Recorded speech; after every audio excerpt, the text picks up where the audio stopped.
കടം വാങ്ങി തുലഞ്ഞ് ആത്മഹത്യയിൽ അഭയം തേടുന്ന ആയിരക്കണക്കിന് കർഷക കുടുംബങ്ങളോട് പോലും തോന്നാത്ത കരുതലാണ് വൻകിട കോർപ്പറേറ്റ് കമ്പനികളോടുള്ളതെന്ന് തെളിയിക്കുന്ന വിവരമാണ് കഴിഞ്ഞ ദിവസം കേന്ദ്ര ധനമന്ത്രി നിർമ്മല സീതാരാമൻ പാർലമെന്റിൽ പങ്കുവച്ചത്.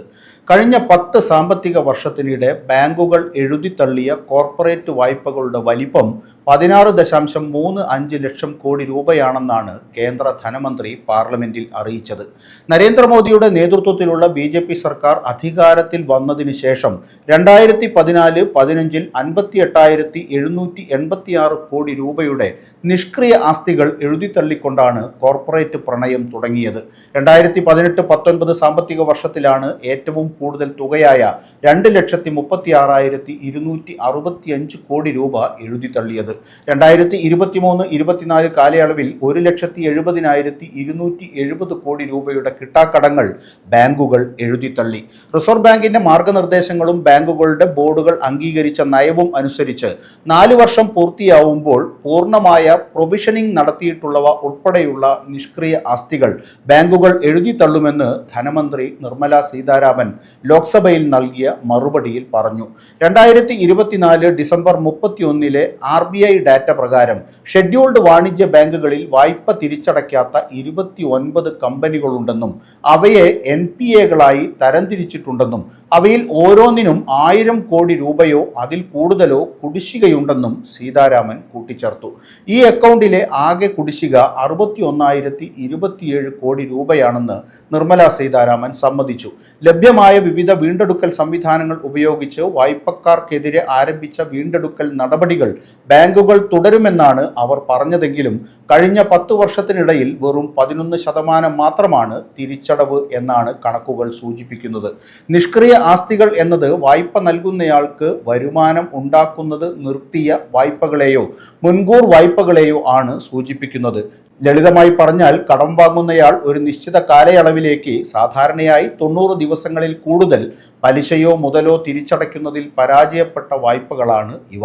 ബാങ്കുകൾക്കും ധനകാര്യ മന്ത്രാലയത്തിന്റെ ഡാറ്റ അനുസരിച്ച് 2019 സാമ്പത്തിക വർഷത്തിൽ ഇതുവരെയുള്ളതിൽ വെച്ച് ഏറ്റവും ഉയർന്ന വായ്പ എഴുതിത്തള്ളൽ 2.36 ലക്ഷം കോടിയായിരുന്നു. അതേസമയം 2015 സാമ്പത്തിക വർഷത്തിൽ ഏറ്റവും കുറഞ്ഞ വായ്പ എഴുതിത്തള്ളൽ 58,786 കോടിയായിരുന്നു. 2024 സാമ്പത്തിക വർഷത്തിൽ ബാങ്കുകൾ 1.70 ലക്ഷം കോടി എഴുതിത്തള്ളിയിരുന്നു. മുൻ സാമ്പത്തിക വർഷത്തിലെ 2.16 ലക്ഷം കോടിയിൽ നിന്ന് അല്പം കുറവ് വന്നിട്ടുണ്ടെങ്കിലും ഒരു ദശാബ്ദത്തിനിടെ ഇന്ത്യൻ ബാങ്കുകൾ എഴുതിത്തള്ളിയ കിട്ടാക്കടം 16.35 ലക്ഷം കോടി രൂപയാണ് എന്നത് പ്രത്യേകം എടുത്തു പറയേണ്ടതുണ്ട്. State bank of India, Punjab national bank, bank of Baroda, union bank of India, bank of India എന്നിവയാണ് ഏറ്റവും കൂടുതൽ വായ്പ എഴുതിത്തള്ളിയത്. 9 വർഷത്തിനിടെ ഈ ബാങ്കുകൾക്ക് മൊത്തം 6 ലക്ഷം കോടി രൂപയാണ് നഷ്ടമായത്. ഈ കാലയളവിൽ ആകെ 1.9 ലക്ഷം കോടി രൂപ മാത്രമാണ് തിരിച്ചുപിടിച്ചത്. 9 മാസത്തിനിടെ സ്റ്റേറ്റ് ബാങ്ക് ഓഫ് ഇന്ത്യയാണ് ഏറ്റവും കൂടുതൽ വായ്പകൾ എഴുതിത്തള്ളിയത്, 2,86,144 കോടി രൂപ. SBIക്ക് തൊട്ടു പിന്നാലെ പഞ്ചാബ് നാഷണൽ ബാങ്ക് 1,05,478 കോടി രൂപയുടെ വായ്പ എഴുതിത്തള്ളി. ബാങ്ക് ഓഫ് ബറോഡ 92,174 കോടി രൂപയുടെ വായ്പ എഴുതിത്തള്ളി മൂന്നാമതാണ്. 78,294 കോടി രൂപയുടെ വായ്പ എഴുതിത്തള്ളി 4-ാം സ്ഥാനത്താണ്. 62,537 കോടി രൂപയുടെ വായ്പ എഴുതിത്തള്ളിയ ബാങ്ക് ഓഫ് ഇന്ത്യ 5-ാം സ്ഥാനത്താണ്. ഇങ്ങനെയൊക്കെയാണ് കണക്കുകളെങ്കിലും ഇതുകൊണ്ടൊന്നും ഒരു ആശ്വാസവും സാധാരണക്കാരന് ലഭിക്കുന്നില്ല. 71,000 കോടിയുടെ കാർഷിക വായ്പ എഴുതിത്തള്ളിയ 2008 മൻമോഹൻ സിംഗ് സർക്കാരിന് ശേഷം വന്ന ഒരു സർക്കാരും കർഷകരുടെ കണ്ണീരൊപ്പുന്ന നടപടികൾക്ക് മുൻകൈയെടുത്തിട്ടില്ല.